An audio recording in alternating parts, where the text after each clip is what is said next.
في الفيديو ده شباب هعرض لكم مشهد كده من احدى التصرفات في احدى الدول. فده واحد سوداني شغال هناك تقريبا، بيهتم بالاغنام وكده، ف يعني شغال في امانه الله وما عنده اي مشكله. بس شنو الموقف اللي حصل ده موقف بصراحه ازعج كثير من الناس، وخلى الموضوع ياخذ يعني مفهوم تاني، وخلى الناس تفهم غلط، وسموا الزول ده انه الكفيل الما رحيم، واول كفيل ممكن يكون يعني بيعمل مشاكل كده او جوطه بسبب تصرفه.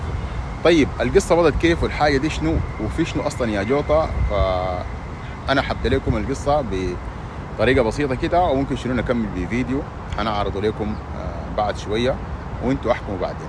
الزول ده طبعا شغال هناك، وزي ما قلت لكم شغال في مهنه الاهتمام بالرعي، وربنا يوفقك، ودي شغله يعني ما فيها اي مشكله. وزي ما عارفين انه الناس دي بيكونوا قاعدين في الخلا طوالي، قاعدين في الصحراء. يعني دائما احنا بنشوف فيديوهات كده من الناس اللي شغالين الشغل ده بيكونوا قاعدين برا في الخلا برا. وطبيعي انه لو داير يشتري اي حاجه من المدينه ففي مشكله هتواجهه انه العربيه او يودوه يجيبوه كده، فطبيعي صاحب الشغل يجيب له الحاجه دي شيء عادي جدا لو الزول طبعا طلع كويس. فصاحبنا السوداني ده قام عمل شنو؟ قال داير يحلق الحلاقه الواحده دي، فهمتوا؟ شعره كتر وقال داير يحلق. تمام. فمن هنا طبعا الزول ده قام عمل شنو؟ بدل يمشي يجيب له مكنه حلاقه يخليها معاه، ان شاء الله بتشحن ديك شفتوها، بس يخدها معاه او يجيب له مقص او اي حاجه. يعني انت مهما كان الزول ده شغال بيجيب له حاجه يعني يستخدمها ويقدر يستفيد منها وما يعمل لك شنو هيدن كثير. الزول ده قام عمل شنو؟ قام قال له خلاص تعال احلق لك. تخيلوا حلق له بشنو؟ حلق له بالمقص حق البجزوبيه والبجزوبيه الخرفان ديك. يعني اكرمكم الله شفتوا كده البجزوبيه وديلك، يعني البجزوبيه الخرفان، يعني فهمتوا؟ تخيل قال له اقعد. طبعا صاحبنا قعد، الزول ده مدنقل لي راسه كده قاعد شنو يحلق له بالمقص حق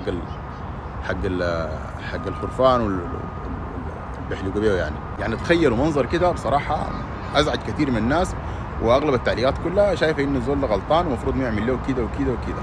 فنحن شنو نشوف جزء من الفيديو ده ونرجع نعلق ثاني ونشوف الفيديو اللي بعده اللي فيه نفس الموقف ده لكن بطريقه ثانيه. لا كله طلع له قليل ترى 15 مخصوم من راتب. الله يكرمك يظبطك. ايه والله تمامك خطيت منها الموضه الجديده زبطها زبطها بس دقيقه. لا كله طلع. طبعا زي ما شفتوا يا شباب ده الفيديو كان كده تمام، يعني عمليه مزعجه وزعلت كثير من الناس، والله يعني مؤسف جدا. لكن احنا ما عارفين هل الزول ده هو طلب منه الكلام ده ولا ده قال لي تعال اقعد. يعني دي حاجه برضه شنو يعني مؤسفه شديد وكده. يعني لو الواحد مثلا الكفيل جا قال له تعال اقعد، المفروض ما يقعد معاه، او يعني يقول له يا اخي ده غلط. او مثلا هو ذاته جا قاعد براو، المفروض ذاته الزول ده يقول له يا اخي عيب، المفروض نحن ما نعمل لك كده ونغيمك شويه انت كانسان، نجيب لك مكنه حلاقه ونجيب لك مقص وجيهك اكثر من كده. لكن تقعد نظامتك كده زيك وزي اي غنمايه قاعده، فده ما صح. يعني عمليه مزعجه جدا، و يعني كده تحسها كده فيها شويه من شنو، يعني الواحد بيكون متضايق منها. لكن تعالوا شوفوا المقابل، يعني عشان تعرفوا انه الناس دي ما واحد، فكل الناس دي مختلفه عن الثانيه. فالحاجه الثانيه برضو الموقف اللي حصل لاحد الناس برضو ده بين لك انه الناس دي ما واحد، فهمتوا؟ يعني زي ما بقول لك كل بلد فيها الكويس وفيها الكعب. ده اسمه الكفيل البروماكس او الكفيل الرحيم زي ما بيقولوا. ده برضو شغال معه واحد من الناس ديل. فالزول ده يعني قام طلب منه حاجه او ما طلب ما معروف، فداك جابه له كده ساكت، اللي هو الكفيل ده جابه له بطريقه كده انسانيه وظريفه. السوداني شغال برضه في احدى المناطق اللي بيرعوا فيها، وقاعد بعيد برضه. يعني زي ما قلت لكم قبل انه الناس دي بيكونوا قاعدين في حتات بعيده ويواجههم مشكله، حتى مرات الاكل يجيبوا الحاجات شنو، او مرات يضطر يطبخ براو في البيت. لكن مرات النفس تكون محتاجه حاجه من برا، نفسك دي ذاتها بتكون شنو محتاجه حاجه كده، شفتوا كنتاكي حاجات جميله شنو كده شيبس وكده وحياه راغيه. فالزول ده قام عمل شنو؟ جاب لي السوداني ده الحاجه اللي هو شافها جميله من افخم المطاعم في بلدهم هناك، جاب له حاجات راغيه جدا وجميله. فبصراحة الزول ده فرح شديد وانبسط، ويعني صوروا أو مثلا يعني كده عمل اللحظة، يعني فهمتوا، حفظ اللحظة دي بفيديو كده ظريف. السودان كان بيسأل إنه يعرف إنه ده بيبسي، لكن الحاجة الثانية ما يعرف شنو، وجا قعد معاه بطريقة جميلة. ويلا نشوف الفيديو مع بعض. ارحب. يلا هذا فطورك. هذا بيبسي يا اخي. ليش هذا؟ والله يجيب لك في حركات ما اعرف ذاتي. انت تميز الفول ده انا ما دار الحياه الغاليه، الغاليه ده الصبح خطيني اليوم. ليش تخطيه؟ اي حاجه ماركه دي ما حياه ماركه ظاهر على والله تستاهل الغالي والنفيس يا ولد. والله تستاهل يا بعدي. الصحه والاخبار. ما اكل شيء الا تاكل زي. ابشر الله يا بتقصر ابو تركيا. انا عافيه عليك. جبت لك اكلات جديده. اكلات جديده اللي يحبها ابو تريكه وخلاني ادمن عليها حتى انا. ايه الله يجيب حالته ما شاء الله. انا عافيه والله يا بعدي. هذا اكلات ابو تريكه ودها عودني عليها، واشتهيتها مع الصباح اليوم فطور قلت بفطر واخذ لها ابو علي. ليك مفتح يا اخي. اذكر الله عليه. طيب فتح ما شاء الله. ودي العافيه. ايوه والله يعافيك. انا عافيه. ابغى كاس شاي على البيبسي. مع البيبسي. لا كاس الشاي ما افطر يعني. إذا هذا بطاطس حقي حطيتها لك انا ما ابغاها.